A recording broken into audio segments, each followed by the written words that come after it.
Eto na guys, it's finally gonna be here. The knockout game, midnight tip-off, Gilas Pilipinas versus Saudi Arabia for a ticket to the quarterfinals of the 2025 FIBA Asia Cup.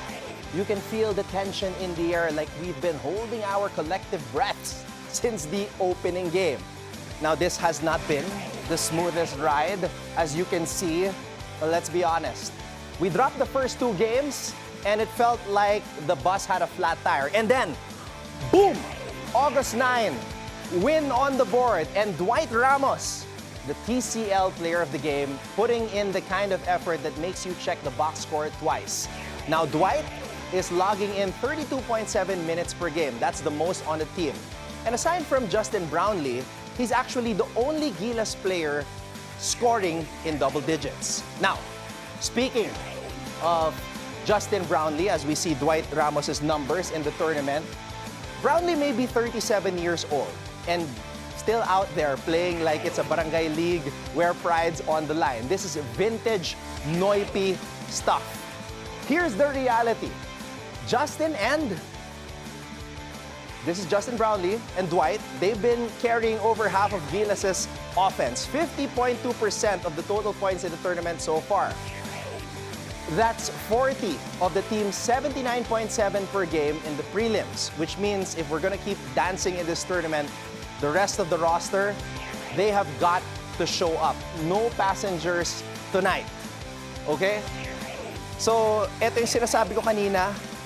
Eto yung puntos ng Gilas, puntos ni Brownlee, puntos ni Ramos.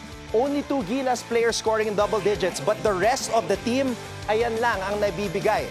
So if we're going to look at the percentages, halos kalahati ng puntos ng Gilas nang gagaling kay Justin at kay Dwight.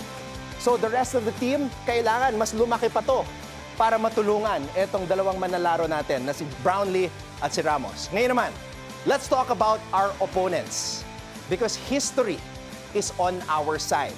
Okay? Alam kong host team itong Saudi Arabia, but Gilas is 3-0 all-time in FIBA tournaments against Saudi Arabia. The last time this team met, November 2022. We won 76-63 in Jeddah. Now here's the warning label. This team has two guys who can put us in trouble quick if we let them loose. So let's take a look at the two guys, the rulers of the kingdom. Ito yung kailangan bantayan ng mga players natin from Gilas, okay? So you have Muhammad Ali Abdur Rahman and Muhammad Alsu Wailem. Yan ang kanilang mga numbers. So yeah, the path is simple. Contain this duo. Force the others to beat you. You do that, and we're probably looking at Australia in the quarterfinals. That's what we are hoping for. That's what we are praying for. It's win or go home. It's midnight basketball. Walang tulugan. It's Laban Pilipinas. Stay locked in as the road to the FIBA Asia Cup quarterfinals hits sudden death mode. Again, win or go home po ito para sa Gilas Pilipinas kontra Saudi Arabia. Midnight can't come soon enough. Here's the breakdown.